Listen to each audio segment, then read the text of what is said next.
Buenas tardes a todos. Muchas gracias. Soy Rafael Portela, vicepresidente de la Academia. Y lo primero, agradeceros a todos que nos acompañéis en este encuentro de las películas iberoamericanas nominadas al Premio Goya. Para nosotros es uno de los premios más especiales, el Premio Goya a la mejor película iberoamericana. Y tenemos la suerte, año tras año, de tener a los responsables de estas películas aquí con nosotros en la víspera de los Goya, ¿no?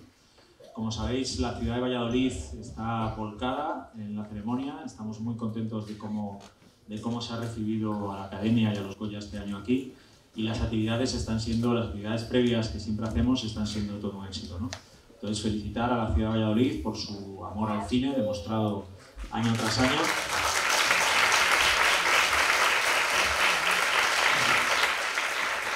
Y felicitar, desde luego, a los equipos, a los directores, a los productores, a los responsables de las 5 películas extraordinarias, maravillosas, que este año compiten por el Goya a la mejor película iberoamericana. Subirán aquí al escenario los nombres que estáis viendo ahí. Pedro Borges, que es el productor de Almaviva, la película portuguesa. Maite Alberdi, que es la directora de La Memoria Infinita, la película chilena. Glorimar Marrero, que es la directora de La Pecera, la película de Puerto Rico. Puerto Rico es la primera vez que participa en los Goya y estamos encantados de darle la bienvenida. Diego Vicentini, director de Simón, la película venezolana nominada también este año.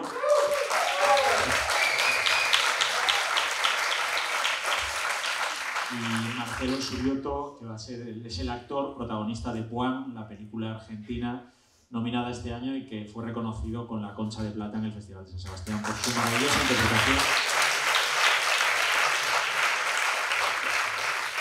Agradeceros a todos los que estéis aquí, a los equipos de las películas, a todos los que estáis trabajando también desde España para que estas películas se puedan ver aquí. Y nada más, os dejamos con un vídeo con unas imágenes y luego subirán ellos para tener un debate. Muchas gracias. Enhorabuena a todos. Y bueno, quería que me contarais un poquito qué es lo que os lleva desde el lado de la producción a apostar por una película, desde el lado de la dirección y del guión, porque los tres sois directores y guionistas, y desde el lado de la interpretación a querer contar esta historia en concreto, porque cada uno tendréis vuestras motivaciones. Entonces vamos a hacer así y luego ya. Yo diría que la película por la cual estoy aquí, Almaviva, es fácil, yo creo que por la mayor parte de los españoles sobre todo, pero también los iberoamericanos en general, porque somos todos países de inmigración. Esta es una historia de una directora que habla un poco de la historia de su familia. Sus padres son inmigrantes portugueses en Francia. Ella siempre pasó las vacaciones de verano con su abuela. Y por eso es la memoria antigua de su vivencia de la cual está hablando ahora y de esta distancia entre el país de adopción y las raíces que continúan de una generación en otra generación. Gracias, Maite. Maite, es la tercera vez que está nominada a un Goya.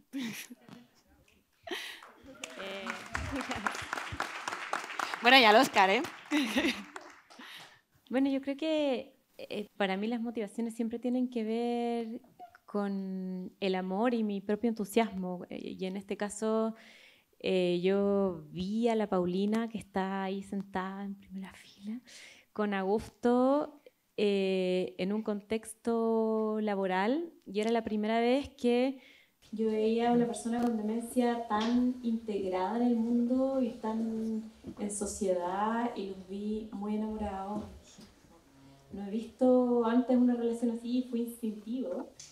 Y creo que no hubo una sola motivación, tuvo que ver con muchas cosas, pero entre todo fue sentir una historia de amor. Claro, yo le decía, quiero contar esta historia de amor, y ella me decía, acá no hay ninguna historia de amor, como yo, sí.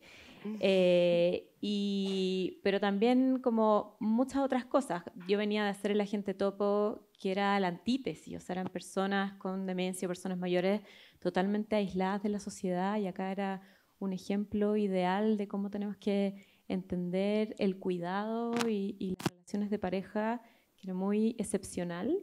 Y por otro lado también se transformó en una gran excusa para hacer un relato sobre la memoria histórica, no solo de Chile, sino el entendimiento de cómo narramos las memorias colectivas. En mi caso, en el 2013 mi madre murió de cáncer colorectal, que es el cáncer que tiene el personaje principal, y ese duelo me atravesó y yo necesitaba encarar ese proceso y decidí escribir un guión que abordara este tipo de enfermedad, pero no podía yo trabajar necesariamente desde un punto de vista biográfico y por eso creé el universo de este personaje. Y para mí también era importante hablar de los síntomas de la colonia en Puerto Rico por nuestra relación política con Estados Unidos. Y desde la creación de este personaje que tiene esta enfermedad me ayudaba a mí a trabajar como un espejo con la isla municipio de Vieques, que es una isla al este de Puerto Rico, nuestro archipiélago, en donde la Marina de Guerra llevó prácticas militares por 60 años y en ese sentido pues para mí era importante también darle audiovisualidad a esa contaminación bélica que todavía está allí. El año pasado se cumplieron los 20 años del cese de los bombardeos en Vieques, pero todavía la contaminación sigue allí. Han habido esfuerzos de limpieza muy superficiales en el terreno, pero no se ha atendido nada en el agua. Y desde ese lugar, ¿verdad?, el recorrido del personaje que recibe la noticia de su metástasis y regresa allí, decide sumergirse y era como una manera de hablar de la colonización del cuerpo a través de un cáncer, pero que a la misma vez mostrar la enfermedad que sigue en Vieques, siendo eso un espejo directo de los síntomas de la colonia en Puerto Rico.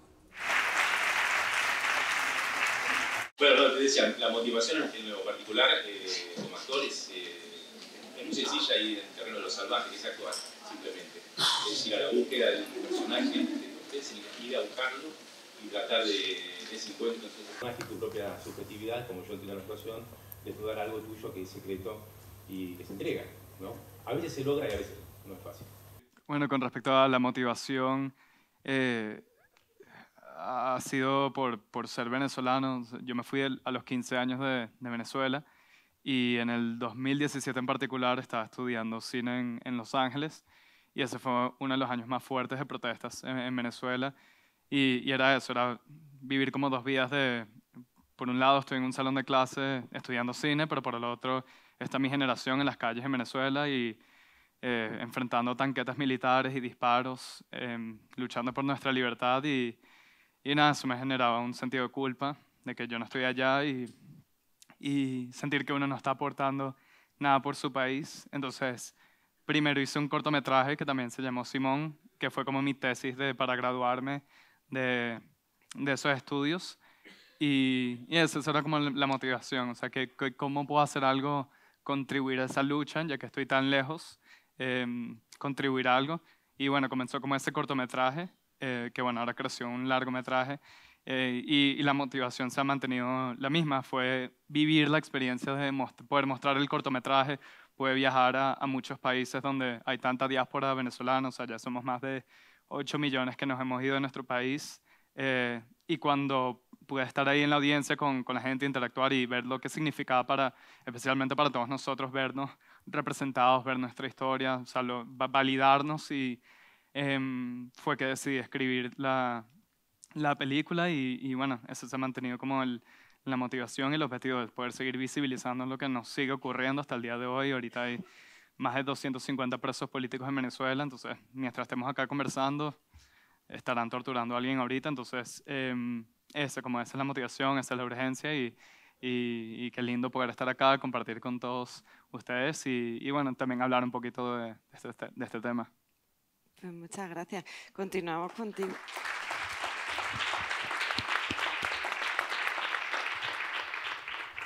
Sin duda, Simón es la película con la reivindicación más clara de las 5, también junto a La Pecera, aunque está un poco más soterrada. Pero la denuncia está en las cinco historias que nos contáis. Entonces, bueno, ¿creéis que es una señal de identidad del cine iberoamericano? Que pase lo que pase, la denuncia está ahí, o sea, incluye a España, ¿eh? No sé, empezamos por ti ahora, Vicente, que es tu primera película y que tenías muy claro que querías contar esto y además uno de tus personajes... Bueno, que tenemos aquí al protagonista, bienvenido también, Cristina.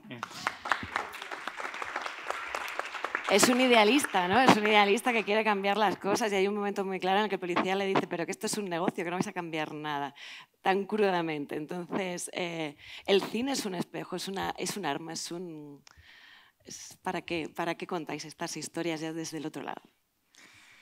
Sí, bueno, y más bien sentí que estaba en una posición privilegiada porque creo que nadie en Venezuela que vive en Venezuela ha podido hacer una película así por miedo, a lo que te pueda pasar. Más bien por haber hecho esta película, el gobierno nos dio una advertencia en el certificado de nacionalidad que podemos estar violando la ley contra el odio, que son 10 a 20 años en prisión. Pero bueno, vivo en Los Ángeles, vivo fuera, pudimos darnos el lujo o tomar esta oportunidad para contar esta película, que quizás no se ha hecho en los últimos 25 años por miedo. Entonces, más bien en un momento hay escenas que toman lugar en Venezuela y la conversación duró como 2 minutos de ¿será que vamos a filmar algo en Venezuela? Y cuando los productores se leyeron el guión, que no podemos, o sea, es mucho riesgo.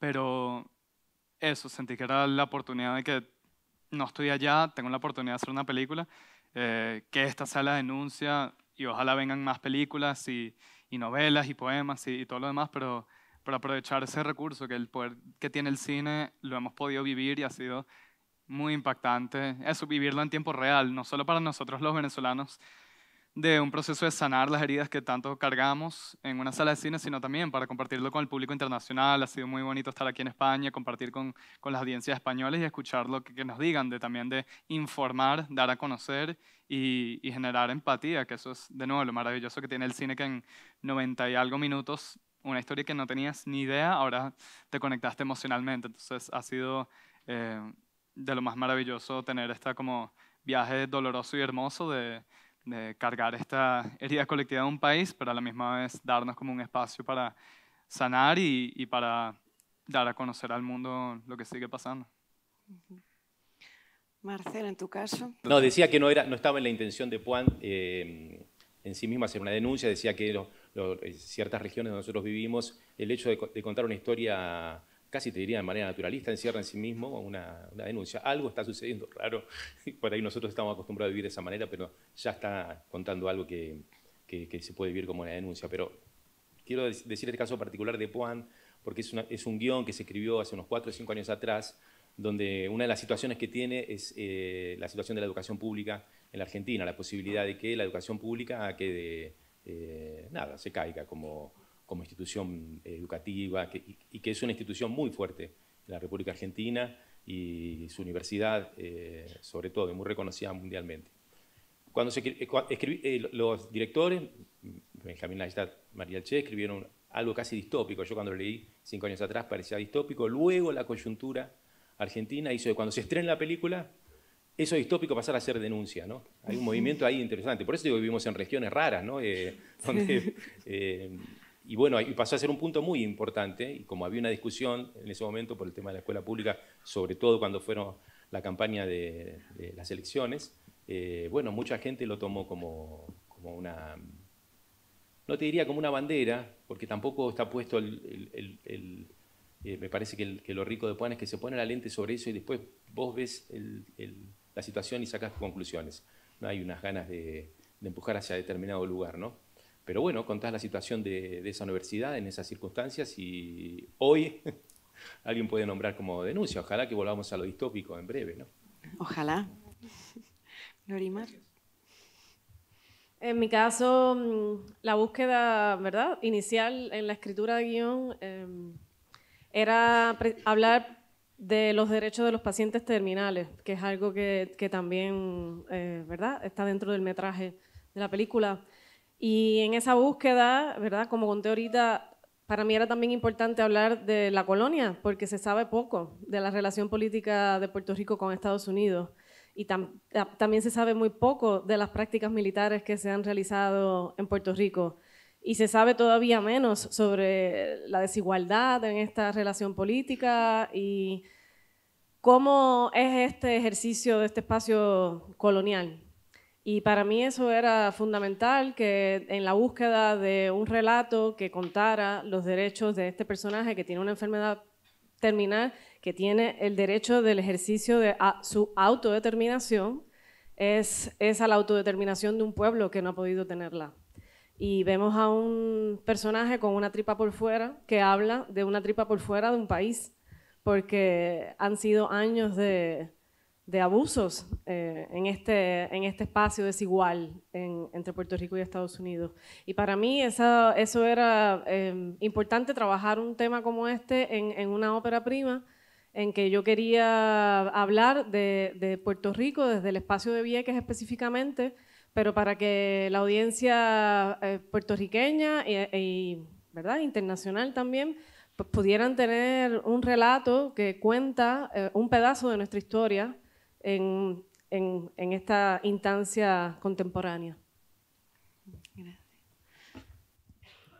Sí, yo no sé si usaría tampoco la palabra denuncia para referirme como ni a mi película ni al cine iberoamericano en general, pero sí creo que coincidimos en que trabajamos películas con problemáticas sociales, porque vivimos en países que tienen muchos desafíos sociales, entonces finalmente son preguntas que nos llaman a todos y con las que convivimos a diario, entonces es muy difícil no hacerse cargo. Si yo pienso en la cinematografía chilena de los últimos 10 años, creo que en todas las películas, de alguna manera, estaban todos los temas que se estaban discutiendo para la nueva Constitución, por ejemplo, y inconscientemente. Pasa que convivimos todo el tiempo con eso, y la gracia del cine y del cine que todos nosotros hacemos es que entregamos ese relato al país desde historias y desde experiencias. Y en el caso de La memoria infinita, claro, yo te diría, hay muchas problemáticas sociales ahí sobre las políticas de cuidados, cómo se vive, o sea, preguntas sobre cómo vivir el Alzheimer, también sobre la memoria política, pero creo que entrega una experiencia para que sea material de discusión pública en ese debate social, y solo desde la experiencia emocional nos movilizamos. Entonces creo que ese es el regalo que hacemos nosotros como cineastas, como regalamos experiencias para ayudar a esas discusiones públicas. Qué bonito, gracias. Pedro. Bueno, es una película un poco diferente, yo creo, Alma Viva. Sobre todo en eso creo que hay muchas películas contemporáneas y también acá en España. Yo pienso en Alcarrás o 20.000 especies de abejas. Es la misma cosa en el sentido que es como el mundo visto por los ojos de una niña. Y como la modernidad o el contemporáneo hoy día tanto está en las grandes ciudades, en las capitales, como en un lugar que está a 500 kilómetros de Lisboa, en el sentido que hay costumbres, tradiciones, supersticiones que continúan al lado de la mayor modernidad. En ese sentido, pero yo creo que es sobre todo como el cine puede imaginar el mundo visto desde la mirada y la cabeza de un ser aún muy pequeño. Pues muchas gracias. Este regalo para el debate, estas visiones, hay que interpretarlas. Aquí tenemos a Marcelo en el escenario, pero tenemos también a Paulina Urrutia. Bienvenida, Paulina, que bueno, protagonizas La memoria infinita, que es el documental de Maite Alberdi. Cuéntanos un poco cómo ha sido la experiencia, porque lo vuestro ha sido desnudaros delante de la cámara, acompañar a Maite. Y bueno, has dicho que era el último acto de coherencia de Augusto. No sé qué nos puedes contar de tu experiencia delante de la cámara, aunque tú eres actriz profesional, pero bueno. Bueno, yo creo de mucha sorpresa, porque aquí hay muchos actores es lo más extraño que he hecho en mi vida, obviamente, en mi naturaleza de actriz, porque obviamente en un documental no hay actuación, es lo que acaba de decir la Maite, y también por eso esta situación es muy extraña, en el sentido de que no podemos hablar de protagonizar una historia en el lenguaje tradicional de la ficción o de la cinematografía. Tiene que ver con un pedazo de la vida de uno que una creadora como Maite y una gran persona como ella transforma en una obra de arte. Y eso no lo puedo responder yo, lo tiene que responder la Maite. Gracias. Bueno, muchas gracias. Detrás tenemos a Christian McGaffney, que es el protagonista de Simón, protagonista absoluto. No os conocíais vosotros dos, os conocisteis en el cortometraje, ¿no? Sí. Cuéntanos, porque el tuyo es un trabajo muy físico, hay tortura, bueno, cuéntanos un poco tu experiencia en Simón. Sí, tuve la suerte de hacer el cortometraje, el mismo nombre, y a los años ganarme ese casting para el largometraje ya en formato completo. No hubo casting. Es una locura porque Diego tiene un guión espectacular, hermoso, con la denuncia social, pero además con unos detalles de producción y unos valores espectaculares como la fotografía de Horacio. Y uno como actor obviamente quiere contar buenas historias, independientemente que se trate de la historia de su país. Uno como actor obviamente quiere un buen guión y quiere tratar de meterle la carne que se necesita para poder llegar a ese objetivo o a lo que necesita el personaje. Pero en mi caso había una mezcla de emociones porque Simón es casa, Simón es Venezuela. Y como venezolano obviamente hay un dolor muy particular que de alguna manera yo estaba drenando o que estaba tratando de drenar en la piel del personaje. Y un poco lo que comentaba Marcelo con respecto al tema actoral y a cómo uno vive las historias, en este caso traté también de llevar un poco mi culpa y mi dolor de vivir a 12.000 millas de mi casa, de no haber participado en básicamente ningún proceso de cambio u oportunidad de cambio en mi país. Pero es lo bello del cine y es lo bello del ser humano dentro de este arte, en donde básicamente podemos conectarnos con alguien que no somos y al mismo tiempo liberar emociones de las que sí básicamente tenemos y convivimos el día a día. Así que Simón termina siendo un regalo desde el dolor de contar esta historia, porque es una cosa que aquí con los productores, etcétera, siempre hemos hablado.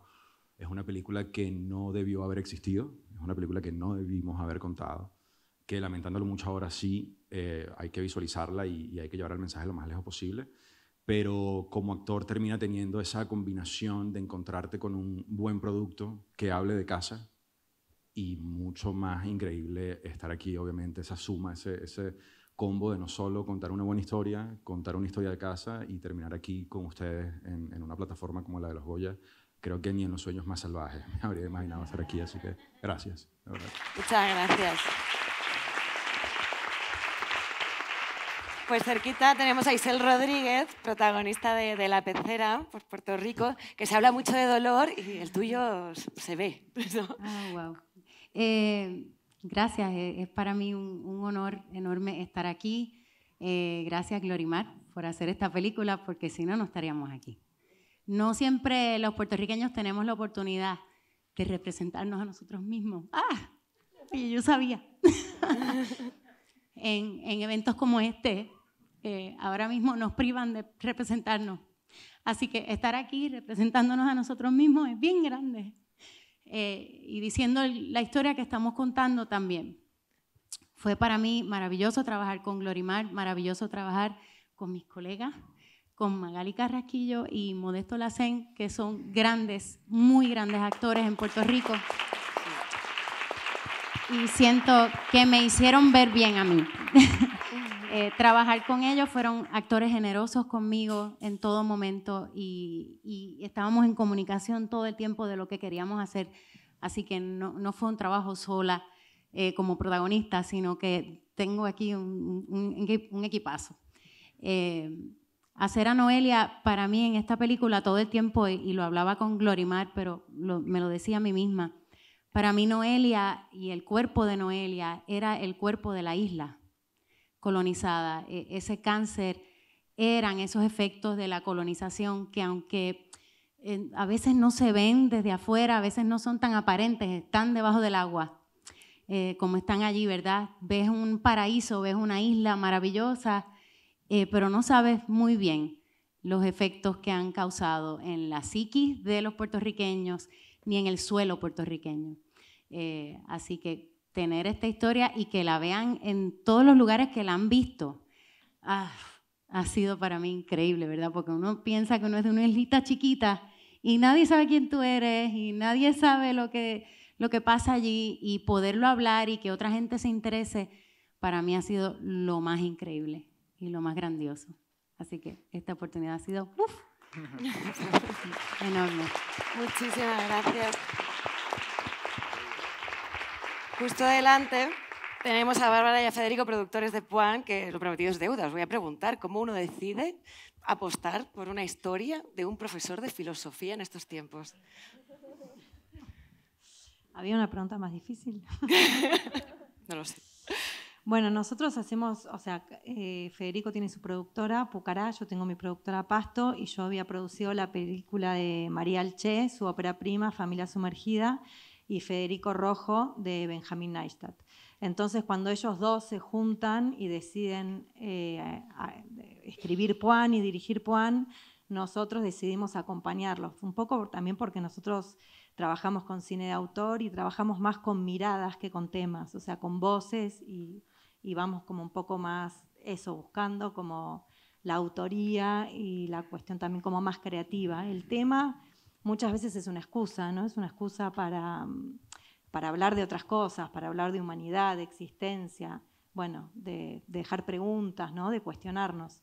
Entonces, creo que lo de la filosofía viene por ahí, y después encima, que la filosofía sea en clave de comedia, ya bueno, ya era como, bueno, nos entregamos por completo. ¿Vos querés comentar algo? ¿Qué tal? ¿Cómo les va? No, es como dijo ella, y creo que lo que nos pasó nosotros, como el primer acercamiento fue con los directores desde ya, porque los conocíamos y estábamos ya involucrados en lo que iban a hacer.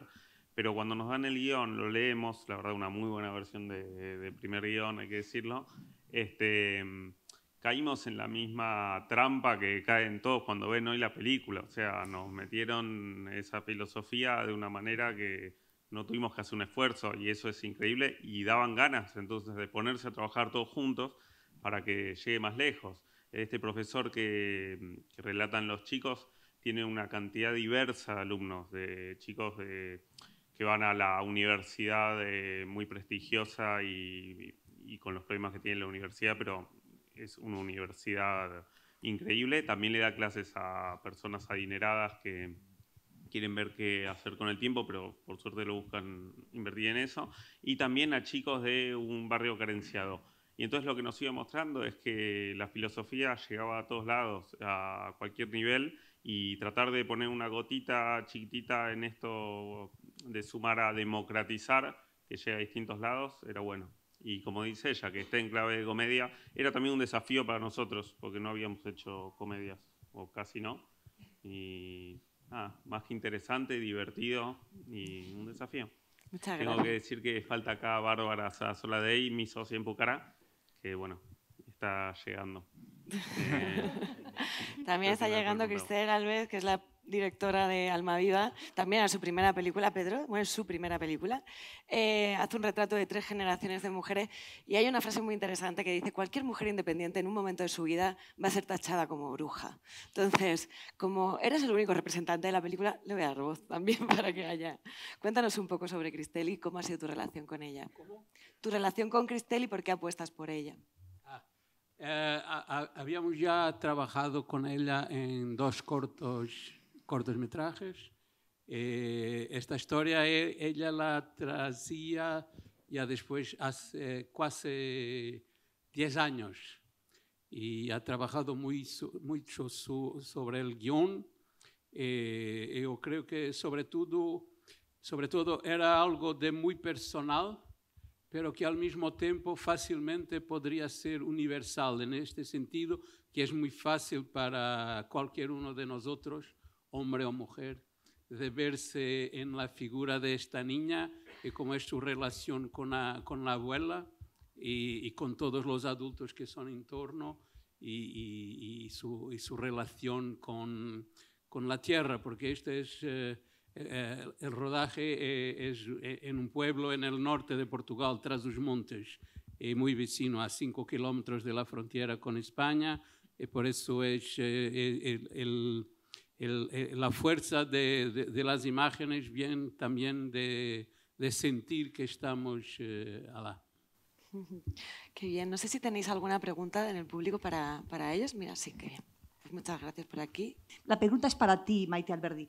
Quería preguntarte que he leído en una entrevista que cuando te interesaste por hacer tu película, pues que Augusto quería, pero su esposa no. Y entonces que fue el propio Augusto el que tuvo que convencerla de que él quería dejar constancia del tiempo que le quedaba todavía con su mente dándose cuenta de las cosas y que cuando ya no fuera consciente de que era él, que lo dejaba. Y te quería preguntar si le costó mucho a Augusto convencerla a su esposa. Su esposa está aquí, ¿eh? Lo contaste muy bien. Gracias. Muchas gracias por la pregunta. Bueno, lo puede contar Paulina también muy bien. Yo creo que Augusto desde el primer día, yo le agradezco que siempre que le hablamos del documental, él dijo, sí, por supuesto, como no.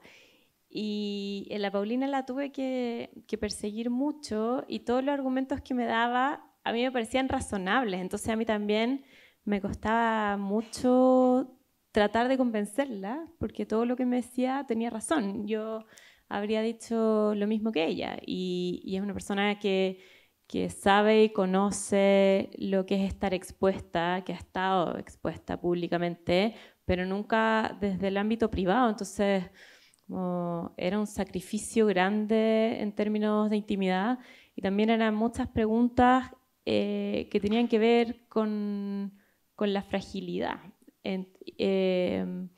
Y claro, fue él el que la termina convenciendo, yo creo, desde su seguridad, después de muchas conversaciones y de la certeza de que él quería, como él sabía lo que se estaba exponiendo, él sabía que estaba mostrando su propia fragilidad y que a él también le había tocado filmar a tanta gente y tanta gente abrió las puertas de su casa para mostrarle a su cámara su dolor, que como fue muy consecuente de decir, yo también quiero mostrar mi dolor y mi fragilidad y sin miedo. Entonces es un acto de valentía gigante, para mí una gran lección de cine, como cuando yo esté en el asilo de ancianos voy a tener que dejar que los estudiantes de cine me vayan a grabar a mí después de esto, porque como que se atrevió y es lindo porque en La memoria infinita él dice, a mí me tocó hacer 2 crónicas en mi vida. Yo con el teleanálisis, que era su noticiero clandestino que hizo en dictadura, él dice, yo hice la crónica de un país que pasó de la muerte a la vida y después en democracia, como productor del canal público, él dice, a mí me tocó hacer la crónica de los creadores de este país. Entonces, él habla de esas 2 crónicas y yo creo que La memoria infinita es su tercera crónica. Y él decidió hacer la crónica de sus últimos años y de su propia fragilidad y creo que como él nunca puso un límite tampoco, como creo que los 2 fueron muy generosos, tanto la Paulina como Augusto, de dejarme a mí decidir hasta dónde llegaba y eso también se los agradezco, como que en el momento en que estuvieron convencidos y empezamos como realmente se entregaron y confiaron y fue como un acto de amor también hacia nosotros como equipo, decir, ok, ustedes saben lo que están haciendo y para mí también fue muy difícil decidir hasta dónde y también, y la Paulina agarró la cámara, que es muy lindo y lo que hay una escena que muchos comentan, que ella también se emociona en un momento y se quiebra, entonces hay un acto muy generoso también ahí de también mostrar su propia fragilidad, no solo la de Augusto. Entonces, sí, creo que fue un relato colectivo que fuimos construyendo con la cámara de los 3 también.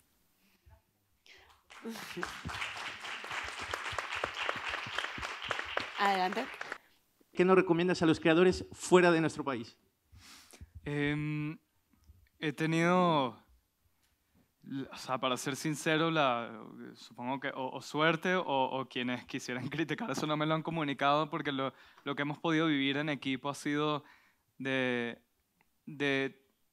ver qué tan identificados se sienten todos los que han vivido eso. O sea, te digo, hicimos una gira por toda Latinoamérica, también en España, pero en todos los focos donde está tanta diáspora, o sea, en Argentina, en Chile, en Ecuador, en Panamá, en México, y recibir a compartir la película con la diáspora, y que siempre en toda esa gira alguien se paraba y había alguien que fue torturado en Venezuela. Ni hablar, obviamente, que no han visto a su familia en 5 años o que fueron encarcelados, pero en todas había hasta alguien que había sido torturado, hasta en San Francisco, que ni me lo esperaba allí.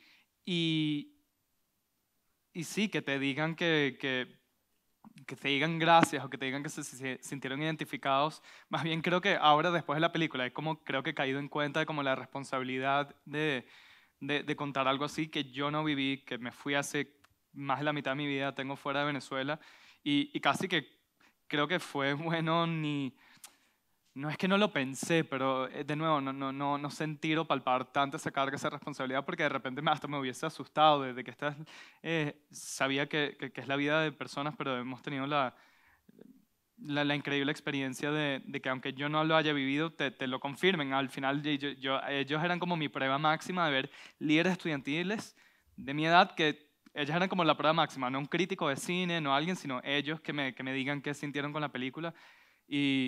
Y escuchar las reacciones de ellos ha sido lo que más me ha llenado de la película. Cuando me preguntan que cómo pude escribir esto, o sea, para mí es como solo ser venezolano ha sido suficiente. Obviamente investigar, y cuando estaba escribiendo la película, específicamente 4 de esos muchachos que fui conociendo, los entrevisté y conversar con ellos en Miami. Todos eran líderes de su grupo, todos fueron torturados y estaban pidiendo asilo político en Miami en ese momento. Y claro, lo más enriquecedor como guionista fue tener versiones de Simón así, y no de algo que les sucedió hace 10 años, sino se fueron hace 5 meses de Venezuela y ahorita estaban pidiendo asilo, y más allá del tema corporal o físico de qué les hicieron, cómo se les hicieron, que sí se abrieron conmigo y me contaron a nivel emocional y psicológico qué estaban pensando ahora, qué sentían ahora, que estaban pidiendo asilo, que ya sabían que no podían regresar. Nunca se me olvida, hubo un día en mi casa, uno de los muchachos, Reinaldo, me acuerdo, estaba así que estaba a punto de llorar, y me dijo que es que lo que quiero es, tengo $300 en la cuenta, quiero comprar un pasaje y regresarme a Venezuela mañana, sabiendo que tiene una orden de detención, que lo meterían preso al llegar, pero eso era lo que más me inspiró, y por eso quise hacer la película de ellos, por esa nobleza de eso, que son los que más han como dado y sacrificado, y son los que más como que se autocastigan por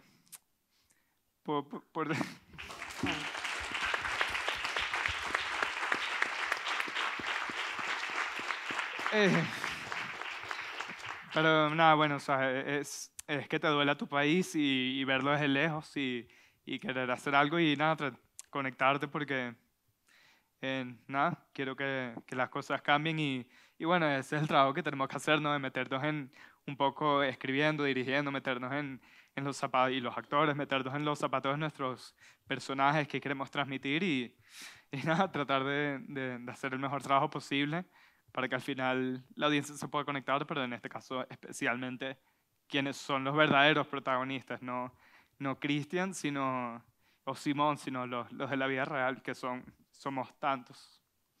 Pues muchísimas gracias.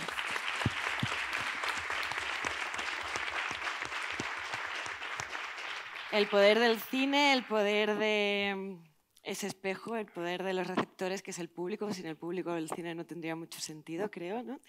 Y no sé si habéis podido ver las películas los unos de los otros, y seguimos teniendo como reto que nos podamos ver en las salas de cine, pues las películas de Puerto Rico en Portugal, las de Portugal en Venezuela, las de Venezuela en Argentina y las de Argentina en Chile. No sé si sigue siendo un reto, no sé cómo lo veis brevemente, porque de ahí enlazamos a la labor de los premios, ¿no? Que de otra manera igual no sabríamos que vuestras películas existen en determinadas latitudes, ¿no? Entonces, brevemente, si queréis contarnos un poquito qué opináis.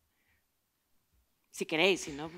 Sí, bueno, o sea, por ejemplo, para nosotros, esto hemos siempre visto como los Goya, aparte como una oportunidad a nivel de artística o técnica, es la visibilidad de poder tener esta plataforma. Aquí estamos, poder hablar de esto. He tenido la oportunidad de ver 2 de las películas, La Memoria Infinita y La Pecera, pero justamente las vi acá en la Academia en Madrid, cuando hicieron un pase.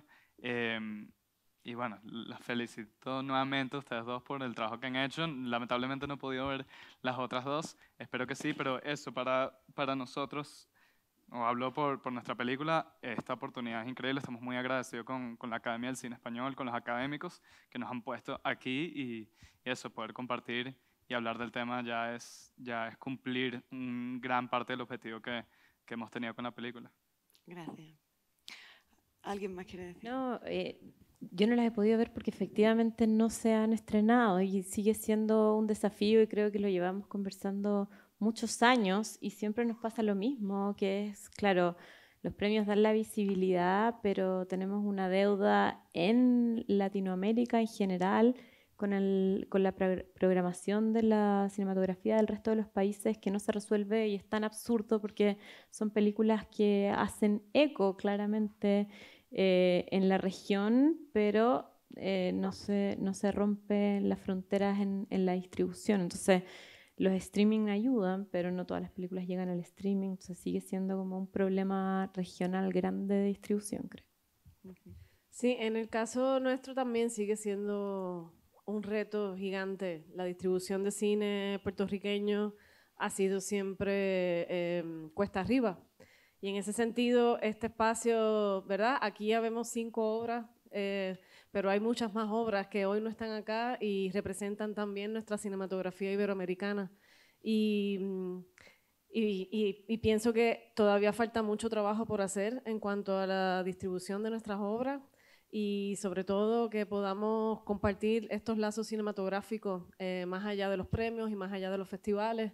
Me parece que esto sí es una plataforma importante, en este caso para Puerto Rico, que es nuestra primera vez participando en los premios Goya. Nos ha ayudado mucho a dar visibilidad al trabajo que estamos haciendo en Puerto Rico, que con La Pecera es un ejemplo y hay una camada de cineastas que no paramos de trabajar. Y en ese sentido, pues sí que estas plataformas nos ayudan, pero falta mucho trabajo. Para nosotros es igual, bueno, es algo de la religión también. Vos decías, es necesario que lo vea el público, claro, se completa ahí y cobra sentido, si no, no tiene ningún sentido. Para eso está el Instagram, ¿no? O una selfie. El cine tiene la instancia del encuentro y cuando una película puede encontrarse con diferentes identidades y tratar de ver que tenga relecturas justamente porque se encuentra con públicos que no son los propios, es mucho más rico. Pero bueno, por lo menos en Argentina y por lo que escucho y sé pasa en la región, ya es difícil para nosotros incluso acceder a nuestras propias salas desde el cine independiente. Es muy complejo, muy complejo. Es un nudo ahí que no se desata y que para mí es el nudo donde empieza todo, ¿no? Porque tener unas producciones buenísimas pero que no las vea nadie,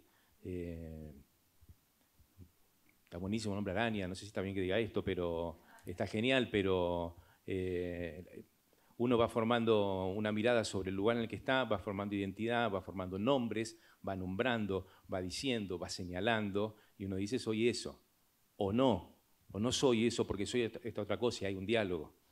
Pero si eso no está, y bueno, me parece que el tema ya excede solamente el cine, entra en el campo de lo político en su dimensión más profunda y más grande, que tiene que ver con la comunidad y con lo humano.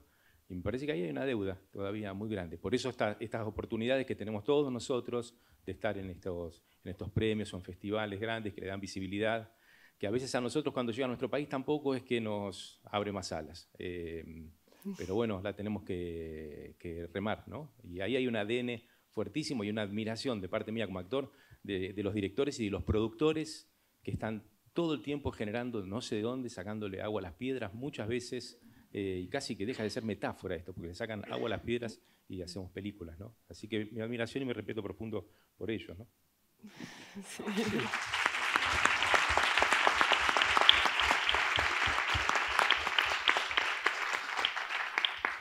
Yo quería solo dar las gracias a Valladolid porque Alma Viva empezó su carrera aquí en España con el premio Pilar Miró aquí en la Seminci y por eso hay una deuda de agradecer aquí a Valladolid.